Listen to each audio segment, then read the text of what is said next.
B'investiment ta' 6.4 miljun euro se jkun qed isir microtunneling permezz ta' teknoloġija innovattiva li se tara titjib fis-sistema ta' dranaġġ u l-ilma fil-lokalitajiet ta' San Pawl il-Baħar, Buġibba u l-Qawra. Tabar dan waqt konferenza tal-aħbarijiet li preżenti għalija kien hemm fost l-oħrajn il-Ministru għall-Ambjent, l-Enerġija u l-Intrapriżi Mirjam Dalli, il-Sindku ta' San Pawl il-Baħar Alfred Grima u l-Kap Eżekuttiv tal-Korporazzjoni għas-Servizz tal-Ilma Karl Cilja. Intqal li dan il-proġett se jkun qed jibda fil-jiem li ġejjin u li se jsir fuq medda ta' kważi 2 kilometri.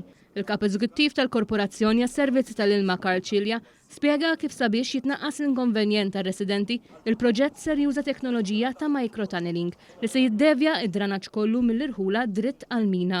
Ħajkun hawn microtrench, mina taħt l-art ta' ċirka 10 kilometri fejn ħankun qed naraw l-dranaġġ kollu li tinġabar illum il-ġurnata mill-Qawra, Buġibba u San Pawl li jiġi ddevjat minn ġol qalb tar-raħal biex innaqsu l-inkonvenjent tan-nies, innaqsu l-irwejjeħ u l-manutenzjoni tagħna fil-pumping stations, jiġi ddevjat kollu mill-qalb tar-raħal għall-mina dirett taħt il-bypass. Ovvjament dan ħankun qed nagħmluh mingħajr jew kellha bi ftit inkonvenjent via mina li tsir taħt l-art mingħajr trinek. Ovvjament dan id-dranaġġ ħajkun jinġabar mill-qalb tar-raħal dritt għall-mina taħt il-bypass u ħajati dritt imbagħad għall-area pumping station biex bad jitfa' fl-impjant ta' dranaġġ biex id-dranaġġ jiġi trattat fin-nord tal-pajjiż.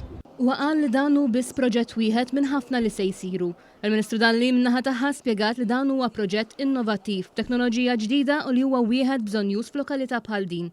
Spjegat kif se jkunu qed isiru proġetti oħra simili bħal dan f'lokalitajiet oħra bħal Marsa, San Ġiljan, l-Imsida u Birzebbuġa. Huwa importanti li nsaħħu l-infrastruttura b'mod partikolari f'żoni bħal huwa San Pawl il-Baħar fejn għandek ix-xhur tas-sajf li jilqgħu ħafna u ħafna turisti lejhom.